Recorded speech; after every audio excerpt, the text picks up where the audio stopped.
हमारे साथ हैं उत्तर प्रदेश के मुख्यमंत्री योगी आदित्यनाथ और वो पुरुलिया से, बंगाल से बड़ी सभा करके लौट रहे हैं। मुख्यमंत्री जी, आपने बहुत बड़ी सभा की, आपके सभा को रोकने का भी प्रयास हुआ, सभा बहुत बड़ी हमें दिखाई भी दी। कैसी रही आपकी ये सभा और जो आपने बात कहे उसका कितना इम्पैक्ट? देखिए, भारतीय जनता पार्टी के पास संगठन में आदरणीय अमित शाह जी का कुशल नेतृत्व और संगठन ने जो रणनीति अपनी तैयार की है, बूथ स्तर तक का कार्यकर्ता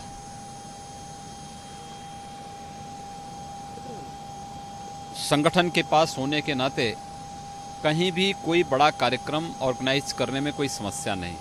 देश के सर्वांगीण विकास के साथ साथ भारत को दुनिया की एक महाशक्ति के रूप में स्थापित करने, एक बड़ी आर्थिक महाशक्ति के रूप में स्थापित करने के लिए जिस ईमानदारी के साथ और जिस द्रुत गति के साथ कार्य हुआ है, कॉमन मैन इस बात को जानता है। तो स्वाभाविक रूप से एक आकर्षण सरकार का, केंद्र सरकार की योजनाओं का,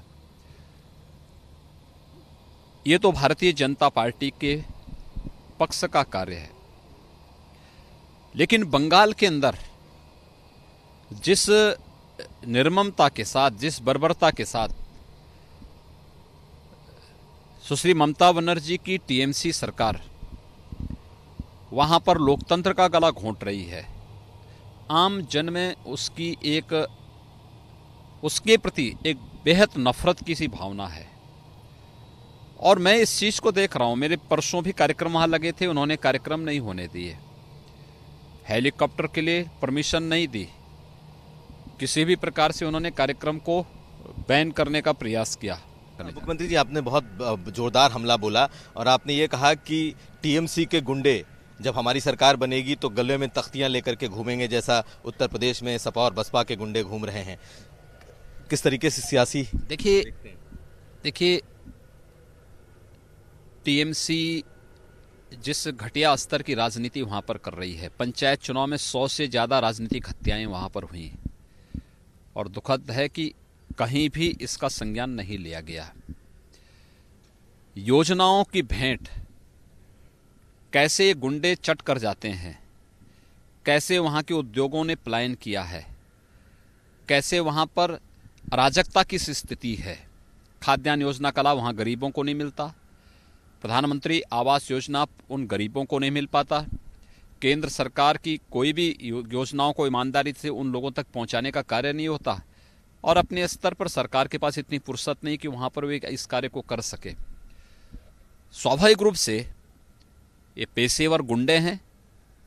अराजकता फैलाना, गुंडागिर्दी करना, शासन प्रशासन का दुरुपयोग करके एक कॉमन मैन की आवाज को दबाना इनकी फितरत है।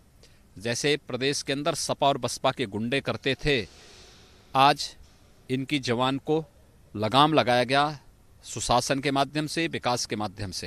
आखिरी सवाल मुख्यमंत्री जी, उनका धरना खत्म हो चुका है और बड़े बड़े नेताओं ने उनके एक्सपोज हुए हैं। सुप्रीम कोर्ट ने टीएमसी और महागठबंधन की वकालत करने वाले लोगों को एक बार पुनः एक्सपोज किया है। यह एक्सपोज इस रूप में कि भ्रष्टाचारियों का गठबंधन है। कैसे एक दागी अधिकारी को बचाने के लिए मुख्यमंत्री शर्मनाक तरीके से उसके घर में जाकर के और सीबीआई के खिलाफ की गई अनैतिक कार्रवाई के लिए धरना देती हैं। ये चीजें इस बात को साबित करते हैं कि भारत के फेडरल स्ट्रक्चर पर इनका विश्वास नहीं, बाबा साहब भीमराव अंबेडकर के संविधान पर इनका विश्वास नहीं। ये लोग अराजकता को बढ़ावा देते हैं, अपने स्वार्थों के लिए सत्ता का दुरुपयोग करते हैं और ये नग्न तांडव वहां पर हुआ है। यू टर्न उसके बाद जिस तरीके से उन्होंने लिया है, मुझे लगता है कि शारदा चिट फंड घोटाले की जांच सीबीआई को बीजेपी ने नहीं दी, मोदी जी ने नहीं दी, ये सुप्रीम कोर्ट ने दी थी। स्वाभाविक रूप से सुप्रीम कोर्ट की अवमानना का भी मामला ही बनता है। मैंने कल भी इस बात को कहा था, फिर मैं इस बात को कहता हूं